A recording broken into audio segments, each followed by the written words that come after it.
first the delegates of the Continental Congress of 2009, and now Americans from each of our 50 states are signing the Articles of Freedom Pledge in an effort to arouse and confirm the many millions of us who are ready to take our stand.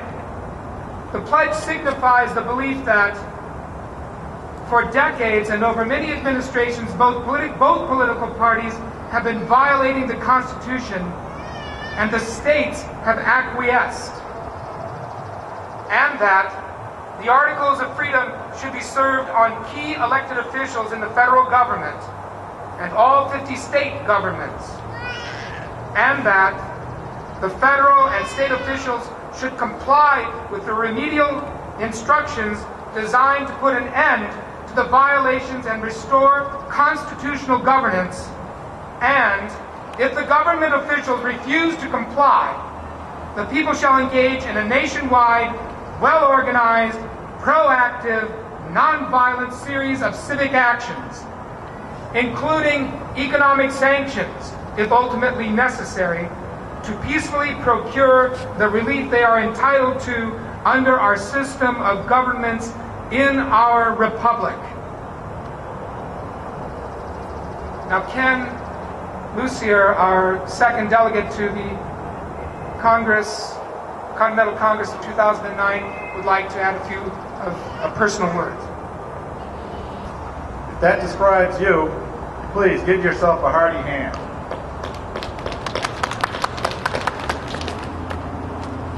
Yes, we do love our country, but will we rise to defend it?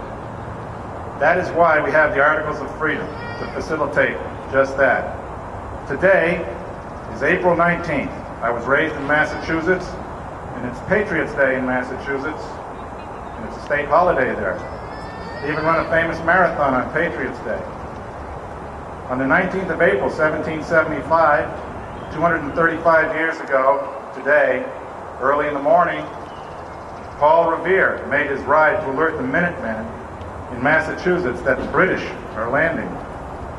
It was 2 years after the Boston Tea Party, and the local militia was prepared to defend themselves against the oppressive tyranny of the Crown.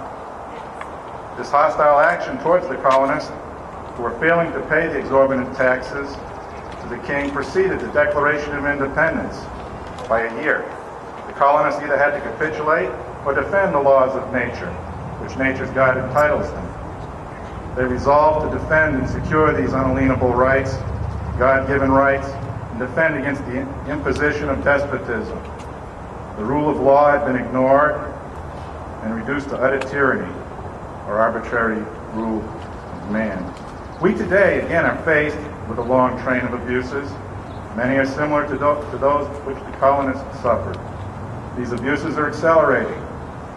The citizens of our newly declared country defended its sovereignty and freedom and successfully defeated the strongest military on the planet at that time. This effectuated the Articles of Confederation, which in turn effectuated our current United States Constitution as properly amended. This to secure the rights we already have and provide a supreme ruling law of the land. Now we find this supreme law violated with near impunity by all branches of the federal government, with complicity very often by the sovereign states. We are indeed, ladies and gentlemen, in a battle for the soul of America. Citizens of Minnesota and all across the United States, today is our renewed Patriots' Day. Our Constitution cannot defend itself. It's our duty as patriots to defend it, lest we too be complicit in its destruction. We owe nothing less to our founding fathers, who gave their lives, property, and sacred honor to procure for themselves and national posterity these freedoms. Many have taken such oath. As members of the military or for state and federal employment, our elected officials have taken that oath as well. We must hold them accountable to it, or it becomes meaningless. Our freedoms are slipping away. Our weapons are not musket and cannon. Our weapon is the United States Constitution and our own resolve to enforce it. This day the alarm is sounded that we are indeed in constitutional crisis. The Articles of Freedom presented today are a peaceful and constitutionally proper means to accomplish this daunting task. It was my privilege to be one of the delegates representing the citizens of Minnesota in creating this blueprint. It's imperfect, yet it will be effective to the designed end if, and only if, a goodly number of millions of patriots like most of us stand up and pledge the national civic action and work to accomplish some of the recommended civic actions within each article as your heart is stirred. You need not agree entirely with each article individually, yet many will. Our collective show of unified resolve will hopefully effectuate compliance to many of the article's instructions for our elected and appointed officials in Minnesota inside the Beltway as well, to bring us again back towards constitutionally limited governance. Then the implementation of the national civic action will not be necessary. But if it is necessary, we will exercise it in unity. There are many among us and throughout Minnesota who know that something is dreadfully wrong. They don't know where to turn. They only know that the partisan electoral process alone has failed miserably. We must hold our servant government accountable to the rule of law.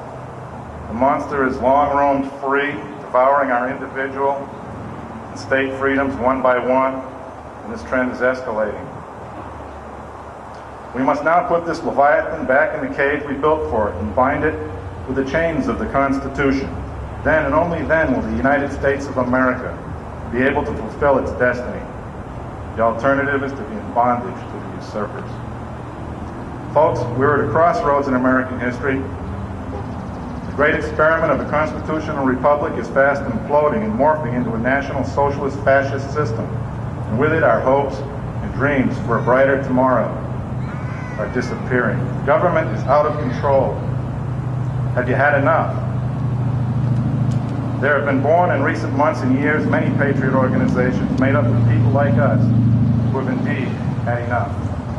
The Articles of Freedom is a tool to give every one of these organizations something in common to provide a base for a coalition of direct action, and not mere talk of action or delegating action to others.